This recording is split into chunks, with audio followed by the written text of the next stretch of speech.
I'm Liz Larson. And I'm Bill McKenna. And together, we created the Cognomovement system.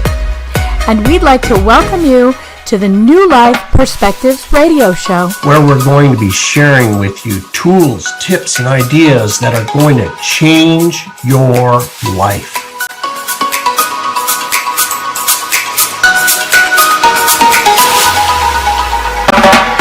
Hello in UK Health Radio Land. I'm Liz Larson, and I'm here with my friend Bill McKenna. And we just happen to be the pair that is hosting the New Life Perspectives radio show here on the UK Health Radio Network. And we also created the Cognomovement system. So happy to see you again, Bill, today. We see each other every day, but it's always great to see you on camera. Likewise. I'm really excited about today and our subject. It is something that is in all of our lives, and if it is not correct, then nothing really in our lives really works quite right. And that is our money situation. Now, it's been said that money is the most dense energetic substance on the entire earth. You know, when I learned that, I was like, it really resonated with me. I was like, man, that is true. You know, I thought about in all of humanity for millennia, as long as money has been around, there has been wars fought over it. There are disagreements in marriages. And one of the top two things is arguments over money. So for millennia, people have been fighting, breaking up their love over money. Friends, people have been killed over money. This is not something ancient. This is today, all around the world.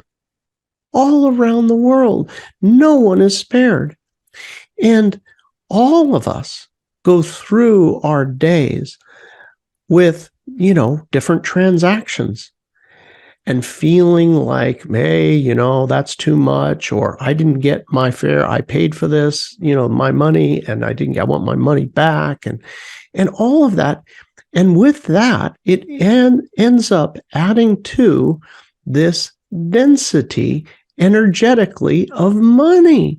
And so hence, think about it. It is so easy to get trapped in that energy, in that thought feeling complex that has been out there. Liz, I know that we've all experienced it. I know you've experienced it. I've experienced it. It's really so true. And it makes me think about this. We have a Happy Money seminar coming up December 3rd. And so this has been the topic of our conversation a lot, that the words happy and money don't go together in our society. I think there are societies where it does, but at least for us, like you said, we consider it the densest energy on the planet. We have to work hard for it. When we're little children, our parents are telling us, no, we can't afford that. Or do you think money grows on trees? Or I've worked hard for this money. It's always this idea that it's difficult and hard won. And yet we know this doesn't have to be true. There are people like Elon Musk, not that he doesn't work hard, but the man can fart and make $1 billion. For him, money seems like it's not an issue. He creates something and the money comes. So our question is this: could it be that we can actually create happy money, that we can find things that we love to do and make money? So consider this as well. We go to college for 12 years, let's say, and become a doctor. And then you're still working 16-hour days, grueling days. trading money for hours, exhausted, away from your family. Now, there might be some love in treating people and healing, but the exhaustion and the overwhelm of the work often gets the best of people who are in the medical field. A lawyer, that's considered a very good job. Many families of different cultures really want their kids to be a lawyer. Same thing. Long hours, trading dollars for hours, and also doing things that really are probably not very uplifting and fun. You're going to see the dregs of society there. How many of us believe we have to trade hours for money? And how many of us believe that it has to be really, really grueling? Think about what you learn in church. Money's the root of all evil. Money's dirty. You know, if you're the rich man, it's easier for a man to ride a camel through the eye of a needle than to get to heaven. All this stuff really affects the thing that Bill and I are always talking about, your nervous system. We're pre-programmed to be in fight or flight about money, really genetically at this point in our DNA. It's passed down, but at least from a child, unless you're a part of a family where money comes easily and people have learned to do amazing things for money. So, Bill, let's talk about some of the people that are actually doing amazing things for money. Lately, one of my favorite new YouTube channels is called The Yes Theory. And it's a group of young men for the better part of 10 years who have traveled the country having experiences that they want to have, experiences that they love, meeting amazing people, trying on new lives, and actually living from a place of love. It's a really, really sweet, sweet channel and a sweet thing to watch. And these guys just love each other. And over time, they've started making a decent living. So what are some that you've heard about, Bill? People are making happy money. You know, the contrast that I see out there, and there is an amazing contrast. For example, I'll start with the downside, and that is the contrast of, for example, professions that are about fighting over money. And not all, but some lawyers, right? Some legal professions are all about that, right? And it's not that they're not doing good.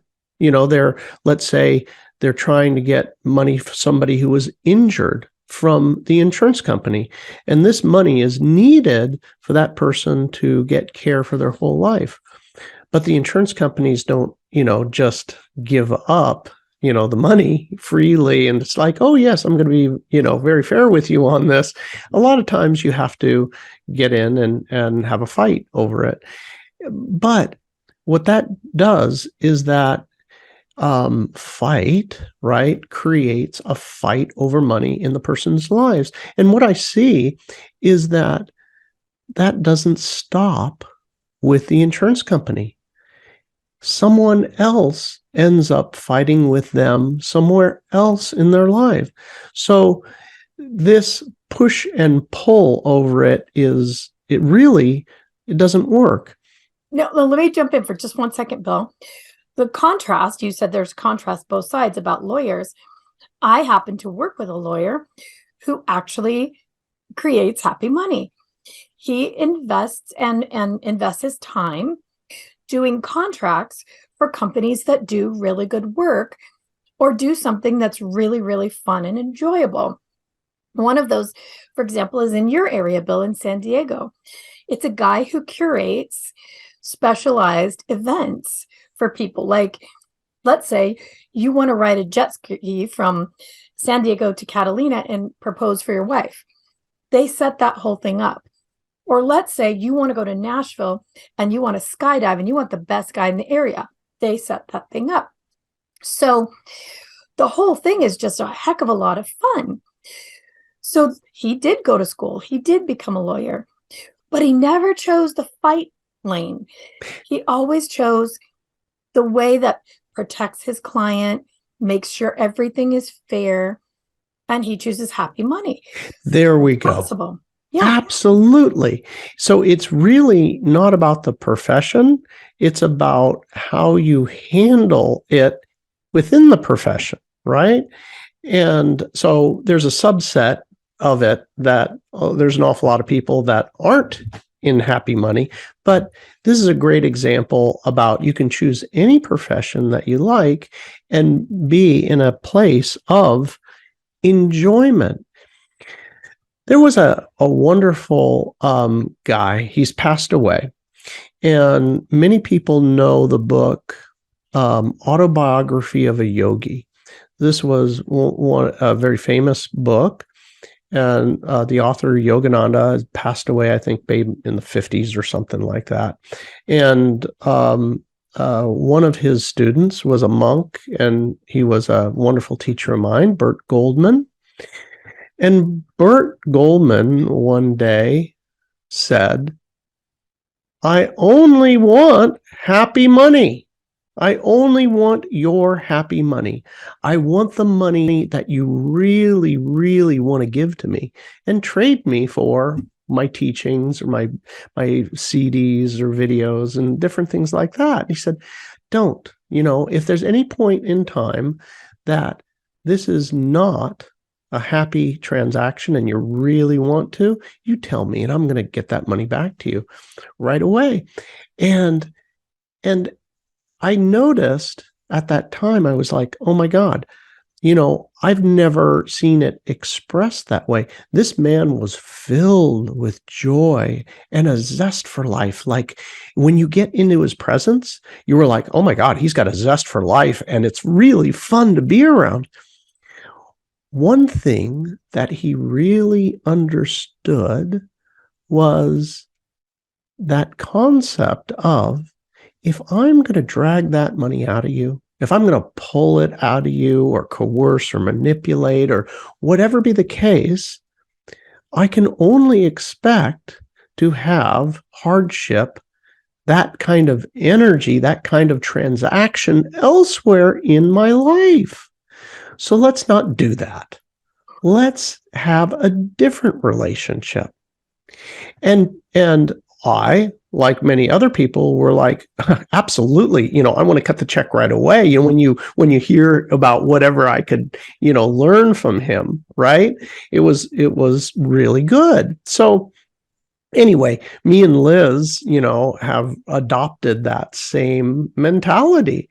We only want people's happy money.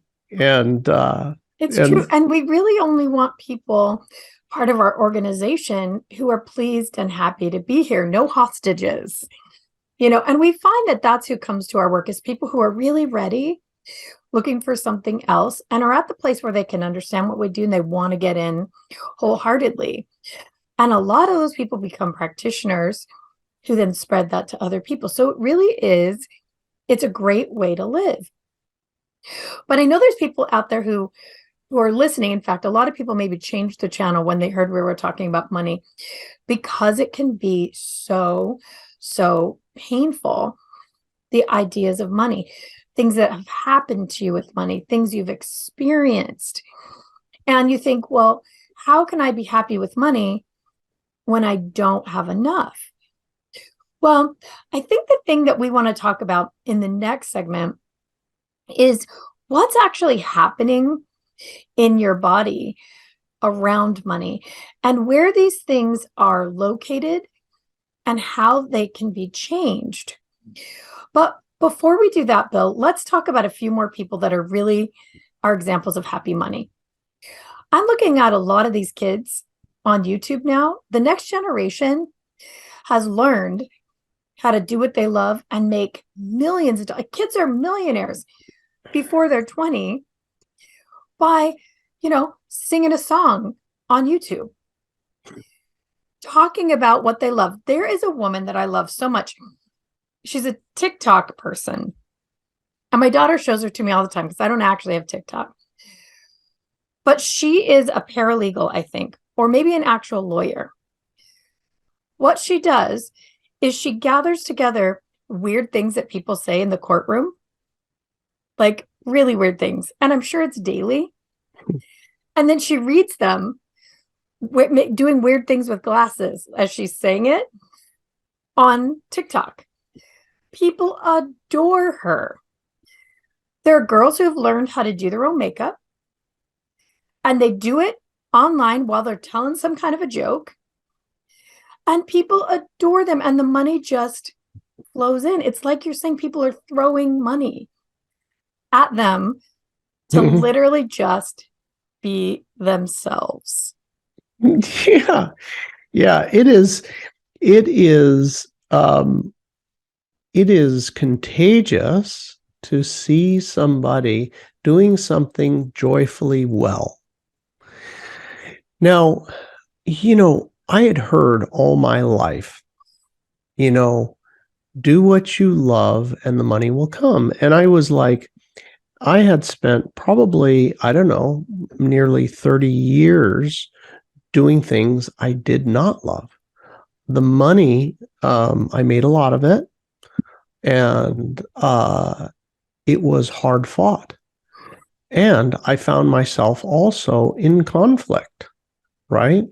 That all the transactions are, beat 'em up in both directions. Yeah. So this was not happy money. It was hard work, hard fought money, doing something that I did not love doing. And it wasn't until after meeting Liz Larson and us establishing this modality called Cognomovement that I finally understood the fundamentals underneath what everybody was talking about. And that was that when you actually love something you do, it's not work, and you never turn it off. It is, Liz calls me, in the mornings, or, and she's like, I was up last night and we can help a person with this situation by helping them, do this move. And I'm like, yes, that'll work. And what about this? And then, we're back and forth, and we truly love doing it and love helping people. And with that, it never turns off. And the creativity is off the hook. I can't even tell you how many neurological discoveries happen on a weekly basis. It's not like, oh, well, we made this great discovery last year. No, it's like weekly, mind-blowing, oh my gosh. A miracle happened here for this person with this, they were suffering with this, another miracle. And it is literally multiple times a day. So that, whether it's playing a guitar or whether it's, like the work that we do, which is we help people with physical and emotional and athletic, different problems that are really hard to solve. And we love helping them with it all day. It's like, it's a joy, right? It's really true. It's a joy. And that's about the only way we can describe it, a joy. So let's take our break, and we'll hear some great words from the UK Health Radio Network. And when we come back, we'll give you the nuts and bolts about why we all feel this way about money. So UK Health Radio, take it away. And we're back. Bill was just sharing how much he and I really love our work. And it's true for me too. Until we found this work, I didn't understand what it meant to love your work. It was always about working to make money. You got to work. You got to go to work. And I think what you said, Bill, is that you heard the adage, and Oprah said this, she brought this to the mainstream media. Do what you love and the money will come. And I think most people wanted to just throw themselves off a bridge for her saying that.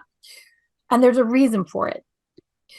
that in our physiology, in our bodies, and at least in our Western culture, love and money in the same sentence, those are some dirty, dirty words. If you're a person who loves money, you're the worst kind of human there could be in our culture. And also, we can't put them in the same category neurologically. We love in one part of our body.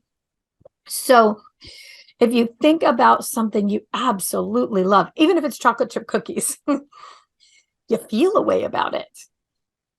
And then if you think about money, like think about your bank account right now and the bill's coming up, you feel another way about it.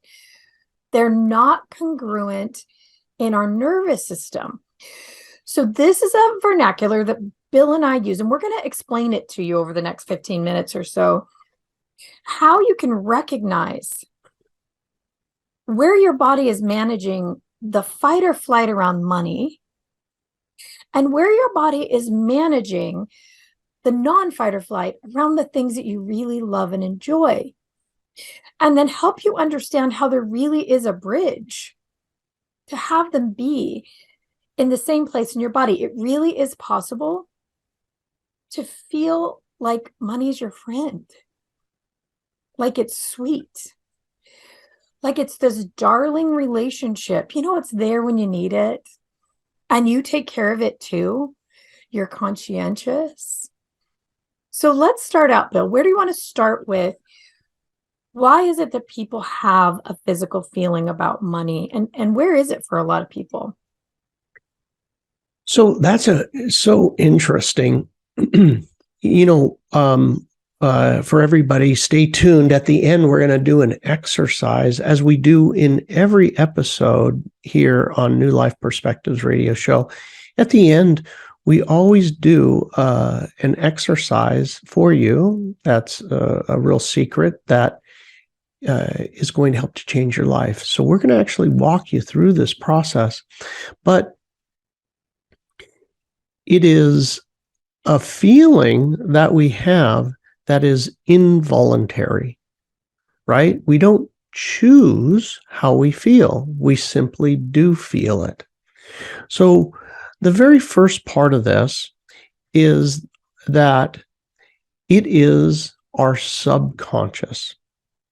Our subconscious rules 95% of what's going on in our life. We only have 5% of our life that is ruled by the conscious mind. So how does the subconscious do that? Well, it's extraordinarily simple.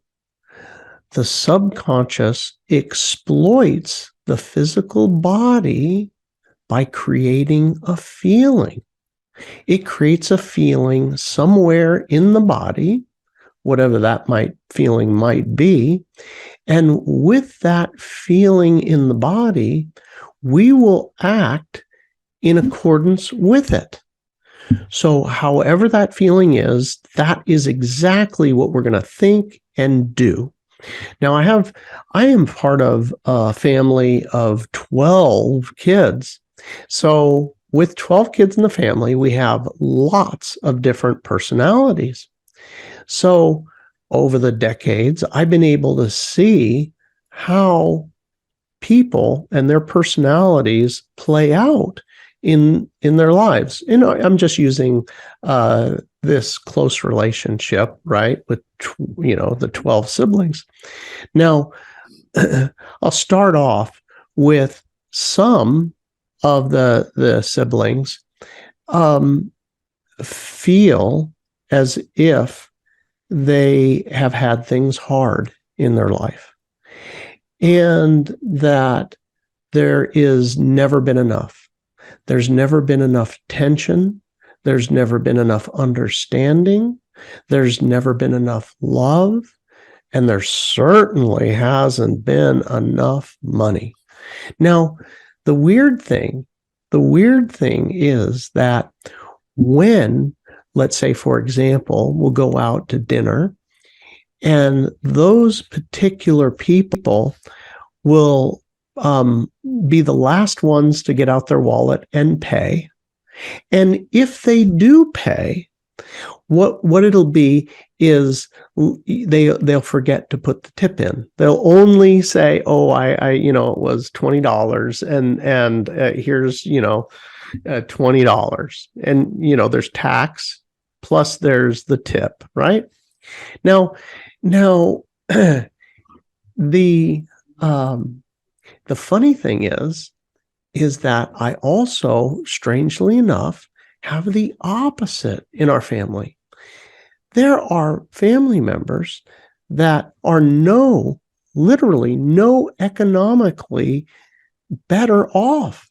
No economically better off. Like if you looked at jobs and how much income comes in, but, and just from that job perspective, right?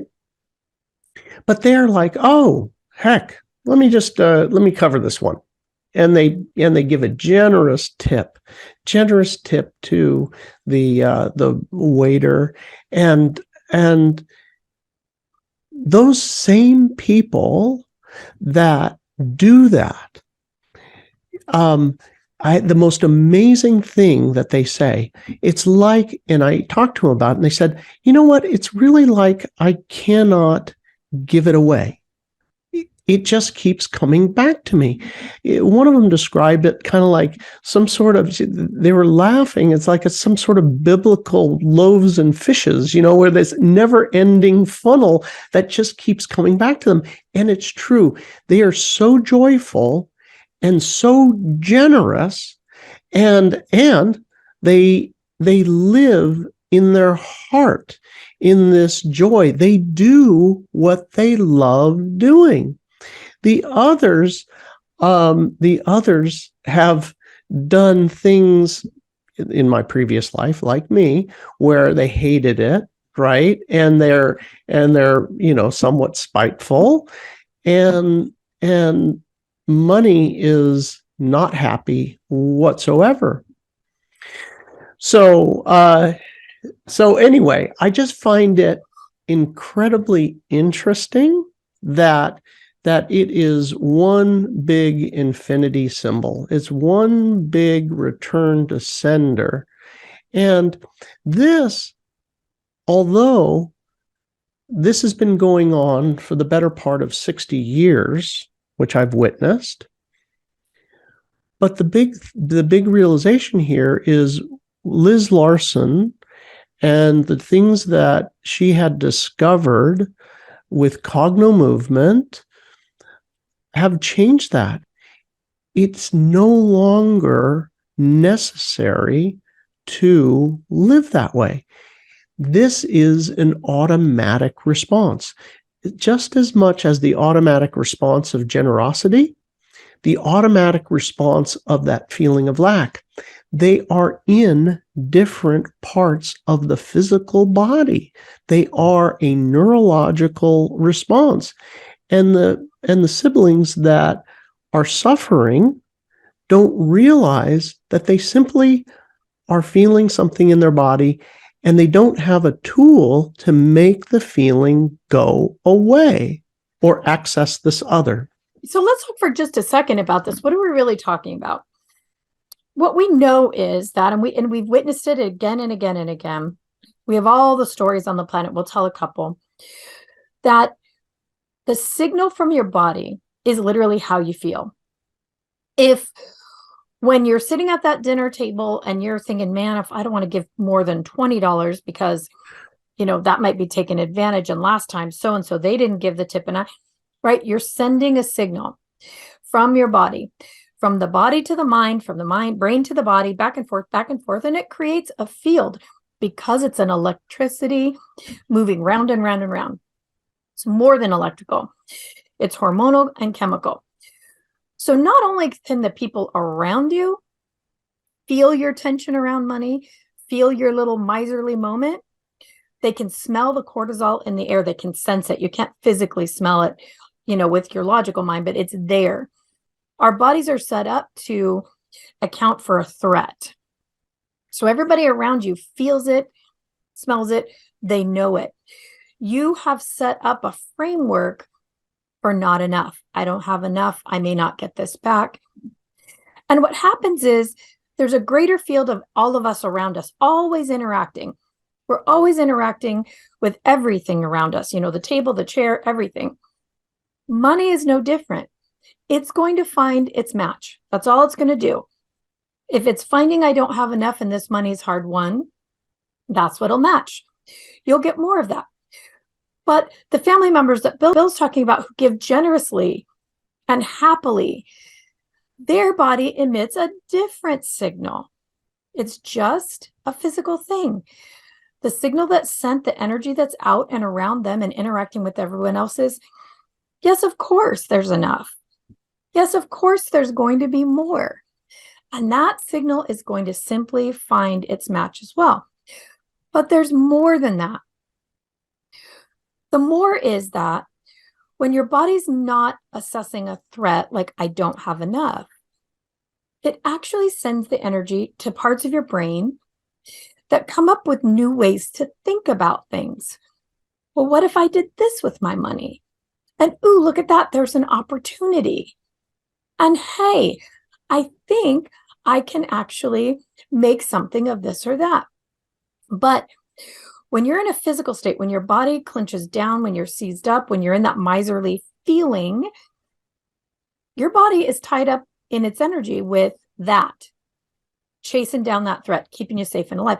There's no extra energy for opportunities, for thinking. All you can say is, I'm stuck in this place and there's really no way out.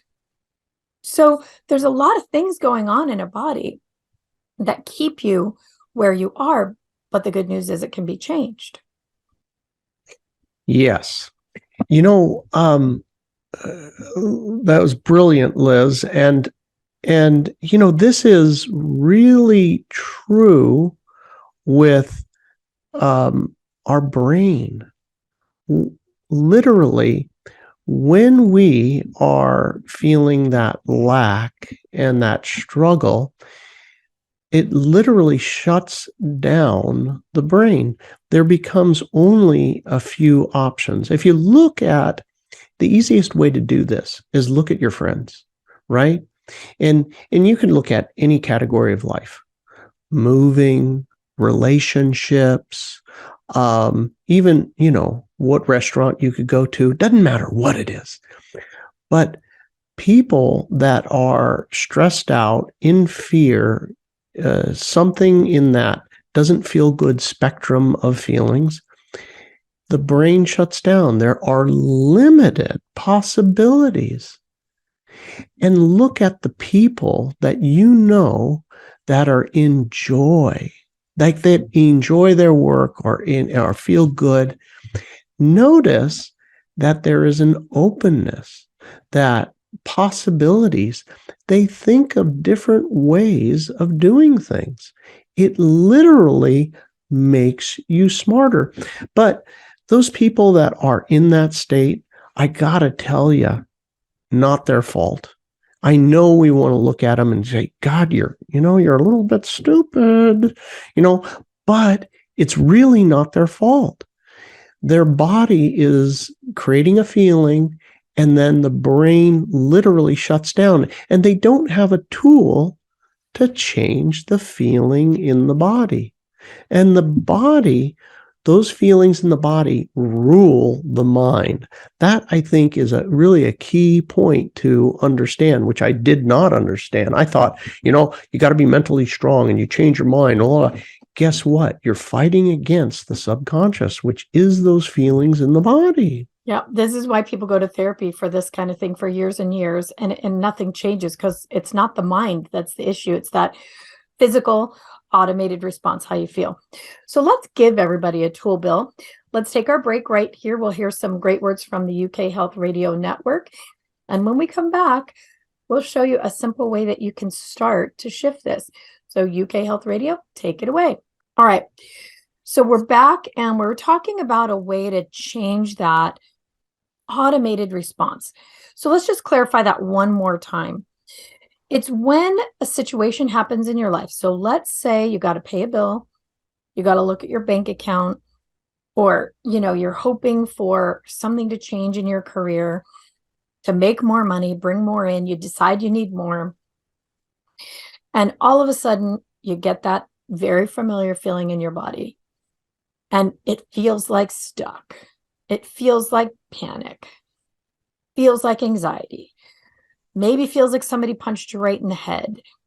Your blood pressure goes up. Your blood sugar goes down. You're sweating. You're in fear. That's what we're talking about. Or even just that little bit of, it just kind of niggles in your stomach, like this just doesn't feel comfortable. We're talking about that automated response that then sends a signal to your brain, we're not safe. Something's wrong. We need to handle this problem. So what can we do, Bill McKenna, to start to shift that feeling? Because we know it's not the logical mind. We know it's the body. What do we do? All right. Well, here we go. How does that all make me feel? And specifically, where do I have this feeling in my body? This feeling related to income, bills, portfolio, interest rates, all of it. Notice where you feel something. It could be anywhere in your body. Notice where you have a particular sensation. There are 3 things to notice. Where in my body do I have a sensation? What is the quality of that sensation? What is the intensity of that sensation? Now, this core feeling that you have, wherever it is, now you know that default sensation. Notice if you would call it a good sensation or not. So for some of you, it will be wonderful. It'll be ecstatic. And my guess is, for those of you who have that, you have a wonderful situation going on. Because life external to you will reflect that feeling, whatever that is. For the masses of you, you probably have somewhere that there's a little bit of tension, doesn't quite feel very good. I certainly don't like the feeling. So this is our core repelling feeling, right? We repel positive situations with this sensation. Now we're going to learn about and experience our core attracting and positive sensation. Think about the times in your life when you had a wonderful situation financially. There has been a time, maybe you were a child and somebody gave you a $5 bill to go down to the store and get some candy. It's like, oh, get all the candy you want. Here's $5. Now, might not have been that. It might have been a little later in life. Maybe somebody even had loaned you money to get something you really wanted. They trusted you. Somebody trusted you with money. Think about the time maybe when you got your first paycheck. You went out and earned some money, and then it was yours, and you could do what you wanted with it. Think about a time when maybe you even found money Maybe there were times in your life where you got a windfall. A windfall. The amount doesn't matter. Meaning, what I mean by that is that it's relative. It's all relative. For you, notice how it felt. Notice where there's a sensation in your body. Be back in the time and place when the windfall occurred, when the income came in, when it was greater than what you had hoped for. Now, certainly, you may have found yourself in a situation where you were like, oh, well, then we lost that. Don't think about that. Only go to the time and place when it occurred, when you got that positive windfall, the money came in, maybe even somebody had forgiven a bill. You owed a bunch of money and then it was like, yeah, forget it. And you felt all this relief. Maybe there was something positive that happened in the judicial system for you. Take yourself to the time and place where you could really feel the wonderful abundance of money in your life. Notice where you have a sensation in your body. You know, we have something called a mirror neuron in our brain. You may have noticed your mom, your dad, your brothers, your sisters, some close friend also get a windfall and seeing their joy. With this mirror neuron in our system, it actually gives us the good feeling too. You can take yourself back to those times when you're like, oh my God, I'm so happy that it all worked out. And look at that. They got it. Let yourself feel it. Notice where that is in the body. Or did you ever find money just on the street somewhere, like $100 when you needed it? Like, imagine that feeling. We've all had it where we found some money. We're like, whoa, there's money. And a lot of times it's right when we needed it the most. Or when that extra money just flowed in exactly when you needed it. It was there for you. It just supported you exactly at that time. We've all had it.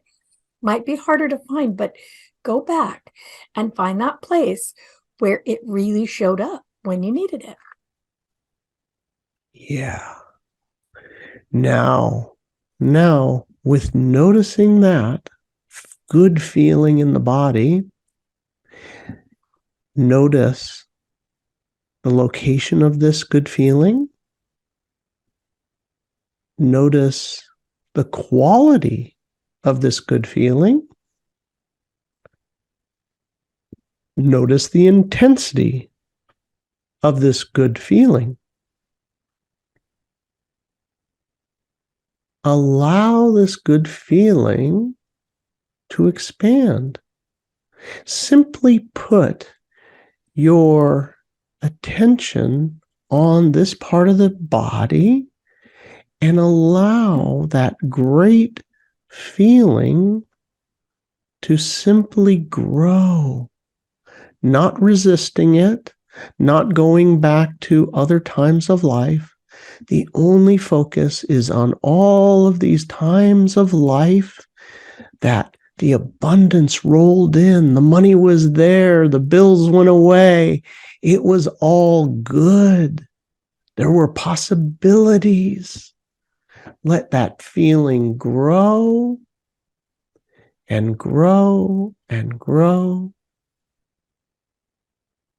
And now, with all of your attention on this great feeling, all of your attention with this great feeling, what we're going to do is we're going to do this technique where we map this in to your body.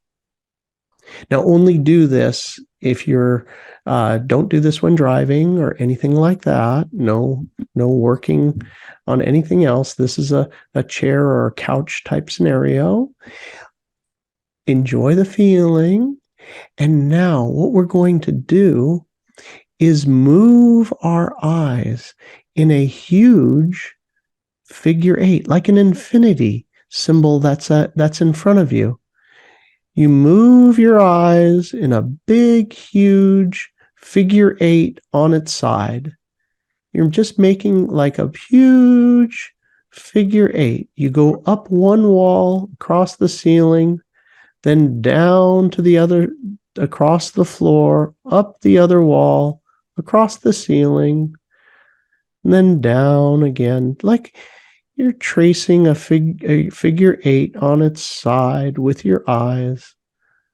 You're going and moving the eyes in a huge figure 8 on its side. And as you do this, you're focused on that wonderful feeling, wherever that is in your body. And now we're going to map in an automatic response where you can get this feeling anytime. We're going to do that through a little song that almost everybody knows. Ready? Feel the feeling. Put your attention on that feeling. All of the abundance. A, B, C, D, E, F, G, H, I, J, K, L, M, N, O, P, Q, R, S, T, U, V, W, X, Y, and Z. Now I know my ABCs. Next time, won't you sing with me? Beautiful. You take a breath. What we've done is we've used a pattern that you already know. You already know this pattern, and we've utilized that pattern to help to anchor this feeling into your body of that abundance. Next time that you are feeling not so good, and you're like, you know what? I don't feel so good about the finances. Just put your attention back on this positive part and sing the ABCs. It will come back. This positive feeling will automatically come back.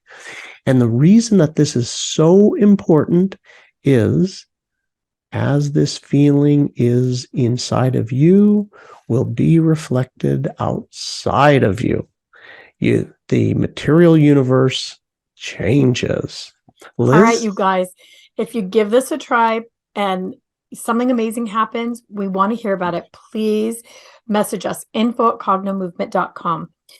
If you want a few more of these techniques, go to our YouTube channel, cognomovement.com, and there are some mini techniques. It'll say happy money mini technique that Bill and I both put up with you for you. They're a couple of minutes long, and you can continue the process. If you know that you're really ready to change the way money happens in your life, join us December 3rd for Happy Money. Cognomovement.com, upcoming events is where you click. Sign up for that class. We would absolutely love to see you there. We know that if we can change this with just a handful of people, each of you can help change about 1,000 other people with it. So it's important. We can change the planet, and we can start to love what we do what we love, and live really happy, prosperous lives with it. Thanks for that, Bill McKenna. We've run out of time. We'll see everybody again next week. In the meantime, be safe, be well, and consider being wealthy. Thanks for being here with us on the New Life Perspective radio show. For more information or to find out more about the work that Bill and I do, please visit us at cognomovement.com or email us at info@cognomovement.com. See you again soon.